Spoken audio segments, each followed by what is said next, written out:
क्या आप भी जानना चाहते हैं कि आपका AC/DC फ़ैन चलते चलते क्यों बंद हो जाता है, या फिर फ़ैन में से बीप की आवाज़ तो आती है मगर चलता क्यों नहीं है, और या फिर फ़ैन का रिमोट ठीक होने के बावजूद भी फ़ैन के साथ क्यों नहीं काम करता है, क्यों नहीं चलता है। आपने चलता हुआ फ़ैन पिछली गर्मियों में बंद किया था मगर इस दफ़ा गर्मियों में फ़ैन चलाने पर चला क्यों नहीं है। तो दोस्तों, इन्हीं सवालात के जवाबात होंगे इस वीडियो में। वीडियो को मुकम्मल देखिएगा। अस्सलामुअलैकुम दोस्तों, उम्मीद है आप सब खैर वाफियत से होंगे। प्यारे दोस्तों, AC/DC फ़ैन के बारे में कौन नहीं जानता, क्योंकि बिजली के बढ़ते हुए बिलों ने हम आवाम का जीना दूभर कर रखा है, और इसी टेंशन को दूर करने के लिए हम कदम उठाते हैं AC/DC फ़ैन लगाने का। आपको क्या लगता है कि सोलर फ़ैन लगाने के बाद आपकी परेशानी ख़त्म हो जाती है? बिल्कुल भी नहीं। जिन लोगों ने अपने घरों या ऑफिस या शॉप्स पर AC/DC फ़ैन लगाए हुए हैं, उनको मालूम होगा कि इसकी परेशानी के बारे में क्या क्या मसाइल सामने आते हैं। आपके साथ भी इसी तरह के मसाइल पेश आ सकते हैं, तो वीडियो को मुकम्मल ज़रूर देखिएगा। आपको वीडियो देखने के बाद इसके तमाम फ़ॉल्ट्स के बारे में मालूम हो जाएगा कि AC/DC फ़ैन में आम तौर पे कौन कौन से मसाइल सामने आते हैं, जिनमें से सबसे बड़ा मसला ये होता है कि फ़ैन बहुत जल्द ख़राब हो जाता है। सो इस वीडियो में हमने आपको तमाम वो मसाइल जो आम तौर पे इन सर्किट्स में होते हैं, इन फ़ैन में होते हैं, आपको बताए हैं, और उसका हल और सलूशन बहुत ही अच्छे तरीके और डिटेल के साथ समझा भी दिया है। तो आप इस वीडियो को कम्प्लीटली देखिएगा। इंशाल्लाह आपको वीडियो देखने के बाद आपकी बहुत सारी परेशानियाँ दूर हो जाएंगी। तो चलते हैं वीडियो की तरफ।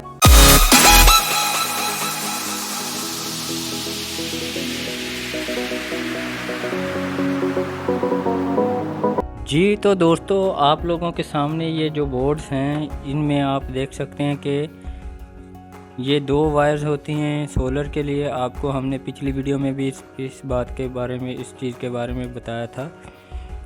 और ये 2 वायर जो होती हैं, ये AC वोल्टेज के लिए 220 के लिए होती हैं। तो ये जो एक स्ट्रिप होती है WVU की, यहाँ पे मोटर की वायर्स लगती हैं। तो आपके सामने इस तरह की हम आपको दिखा देते हैं। इस तरह की एक ग्रिप होती है, उसमें 3 वायर्स होती हैं, एक येलो होती है और एक रेड और एक ब्लैक होती है। तो वो वाली वायर जो होती है वो स्ट्रिप यहाँ पे लगती है, इसमें पुट होती है, जिसकी वजह से मोटर को कनेक्शन मिलता है।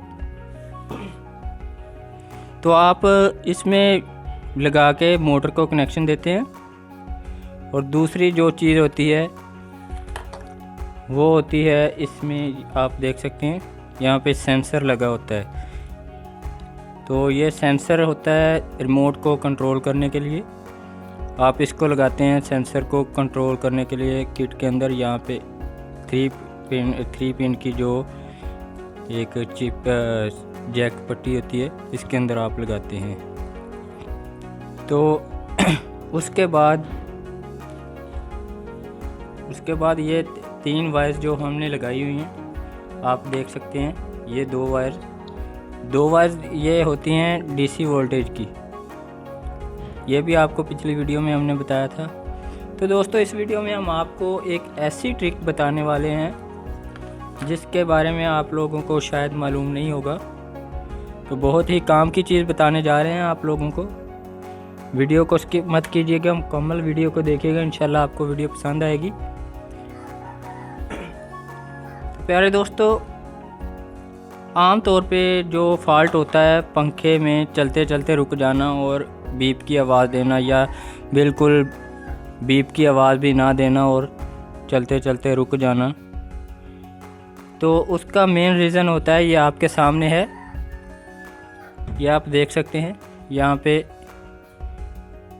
ये जैक जला हुआ आपको नज़र आ रहा होगा। तो इसमें जो चीज़ होती है, ये वाली पट्टी इस तरह की बिल्कुल क्लियर होती है, मगर इसके मुसलसल चलने की वजह से, पंखे के इस्तेमाल होने की वजह से और इस पट्टी के इस्तेमाल होने की वजह से, ये पॉजिटिव वाली जो एक पिन होती है वो ज़्यादा हीटअप होने की वजह से ये जल जाती है। इस तरह से, जिस तरह से हमने आपको पहले दिखाया है, इस तरह से, जैसे कि ये देख सकते हैं आप। मगर इसके साथ ये नेगेटिव की जो पिन है वो भी जली हुई है। इन दोनों पे सबसे ज़्यादा लोड पड़ता है, क्योंकि यहाँ से मेन करंट जो होता है 12 वोल्ट का डीसी वोल्टेज का मोटर को मिलता है, तो इसकी वजह से ये पट्टी जो जल जाती है। तो आप देख सकते हैं इसका जो परमानेंट हल है, हम आपको वो बताने जा रहे हैं कि इसकी जो ओरिजिनल चीज़ होती है वो कामयाब क्यों नहीं है और इसकी वजह क्या होती है मोटर की, वो भी हमने आपको बता दिया है। मोटर की लोड की वजह से इसकी जो पट्टी जल जाती है। तो आप इस पट्टी को चेंज करने की बजाय अक्सर लोग यही करते हैं कि इस पट्टी को चेंज कर देते हैं, या फिर इसके अंदर जो वायर लगती हैं इसको इनपुट देने के लिए, इस तरह की स्ट्रिप जो हमने पहले आपको दिखाई है, ये 4 पिन की है मगर वो तीन पिन की होती है, 3 पिन होती है, इस तरह से लगती है। तो वो उसको चेंज कर देते हैं जो मोटर से निकलती है, मोटर के साथ ज्वाइंट होती है। मगर आप बेहतर तो ये है कि इसको चेंज करने की बजाय आप कोई परमानेंट काम ये करें, जिस तरह से ये वायर हमने लगाई हुई है आपको दिखा देते हैं कि आम तौर पे आजकल जो बोर्ड यूज़ हो रहे हैं इस तरह के यूज़ हो रहे हैं। ये बहुत ही अच्छी चीज़ बनाई हुई है, ये सबसे अच्छा बोर्ड माना जाता है। तो आप इस तरह का बोर्ड यूज़ करते हैं तो इसकी स्पीड भी अच्छी आती है और ये ख़राब भी जल्दी नहीं होता, उसके हिसाब से ये बहुत अच्छा बोर्ड होता है। तो आप इस तरह का बोर्ड लगाएं। और दूसरी बात, इसमें ये पट्टी के जलने के चांसेस बहुत कम होते हैं। अगर जल भी जाती है तो इसका जो परमानेंट हल होता है, अगर आपके पास इस तरह का बोर्ड है या इस तरह का बोर्ड है या फिर इस तरह का बोर्ड भी है, तो आप यही काम कर सकते हैं। आप देख सकते हैं हम लोगों ने इस पट्टी के साथ ये तीनों वायर जो हम पट्टी के साथ लगाते हैं उसको यहाँ पे सोल्डरिंग कर दी है। तो आप सोल्डरिंग करके इसको इस तरह से काम अच्छे तरीके से कर लेंगे तो पक्का काम हो जाएगा इंशाल्लाह, दोबारा से ये मसला नहीं बनेगा। तो ये हमारे पास जो पंखा था हम आपको दिखा भी देते हैं, वो पुराना पंखा था, ये बोर्ड भी उसी पंखे का है। हम इसी बोर्ड को उसी पे यूज़ करते हैं। तो हम आपको मोटर दिखा देते हैं। ये चली हुई है, पुरानी मोटर है, मगर इसको 3 साल से ज़्यादा अरसा हो चुका है। पहले 1 साल पहले तो उसने भाई ने जब हमारे पास भाई लेके आया तो बोला कि यार ये इसकी पट्टी जल जाती है बार बार, इसका कोई हल बता दें। तो वो भाई पहले बहुत सारी दुकानों से होता हुआ आया था मगर उसको कोई परमानेंट हल नहीं मिला। तो कुछ दोस्तों ने उसको पट्टी चेंज करके चला भी दिया और बोल दिया कि अब नहीं जलेगी, मगर अगले ही 3 माह में 4 माह में वो जल जाती थी। उसने 3-4 दफ़ा चेंज की है। तो किसी के बताने पे भाई हमारे पास आए हैं तो हमने उसको इसका हल करके दिया है। अब माशाल्लाह से 3 साल हो चुके हैं इसको चलते हुए। अब दोबारा से इसका फॉल्ट नहीं आया है क्योंकि हमने ये काम इसका परमानेंट करके दे दिया है। इसका जो सोल्डरिंग का काम है ये बहुत अच्छा चला है। अब कहीं 3 साल बाद ये वायर जो थोड़ी बहुत टूटी हुई हैं हम इसको दोबारा से सोल्डरिंग करके चला देंगे तो ये चल जाएगा।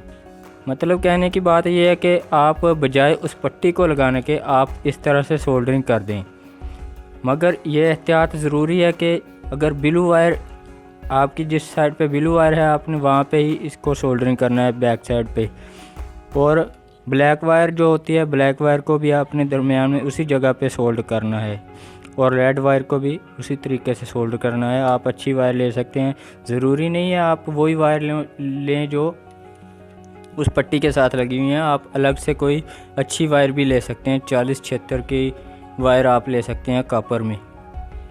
तो वहाँ पे आपने अच्छे तरीके से सोल्डरिंग करके उसको ज्वाइंट कर देना है। तो मैं गारंटी देता हूँ कि आपका जो वो फॉल्ट बार बार पट्टी के जलने का ख़त्म हो जाएगा, दोबारा से ये फॉल्ट नहीं आएगा। तो ये पंखा आपका जो बार बार मसला नहीं करेगा। प्यारे दोस्तों, आमतौर पर AC/DC फैन में ये भी फॉल्ट देखने को मिलता है कि इसके अंदर जो सेंसर लगा होता है उसकी वजह से हमारा रिमोट काम नहीं करता है।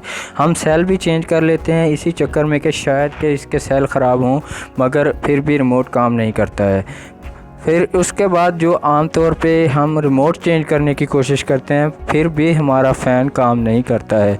रिमोट हमारा ख़राब नहीं होता है, हमारे सेल भी रिमोट के ख़राब नहीं होते हैं, हम फिर भी उनको चेंज कर लेते हैं, मगर हम जो मेन चीज़ होती है उसको चेंज नहीं करते, वो होता है सेंसर। इसकी सेंसर की बहुत बड़ी वजह होती है कि सेंसर ख़राब होने की वजह से, सेंसर वैसे बेसिकली ख़राब नहीं होता है, मगर इसका जो मसला होता है, इसके ऊपर जंग लग जाता है। इसके ऊपर लोहे की एक पतरी होती है, उसके ऊपर जंग लगने की वजह से और सेंसर के ऊपर धूल मिट्टी जमने की वजह से ये रिमोट को एक्सेस नहीं कर पाता है।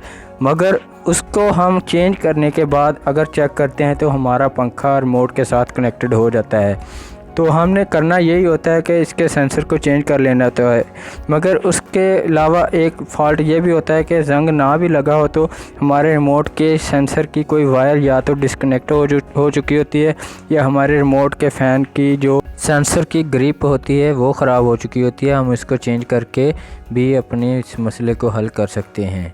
सो फ्रेंड्स, आई होप कि आपको हमारी ये इन्फॉर्मेटिव वीडियो पसंद आई होगी और इस वीडियो से आपको बहुत कुछ सीखने को मिला होगा। दोस्तों, हमारे चैनल इलेक्ट्रिकल DNA को सब्सक्राइब करके बेल आइकन पर भी क्लिक कर दें और वीडियो को लाइक ज़रूर कर दें ताकि आपको आने वाली हमारी तमाम वीडियोज़ बर वक्त मिलती रहें। तो अपना और अपने प्यारों का ख्याल रखिएगा, मुझे चीज़ को दुआओं में याद रखिएगा। मिलते हैं अगली वीडियो में, तब तक के लिए अल्लाह हाफिज़, वस्सलाम।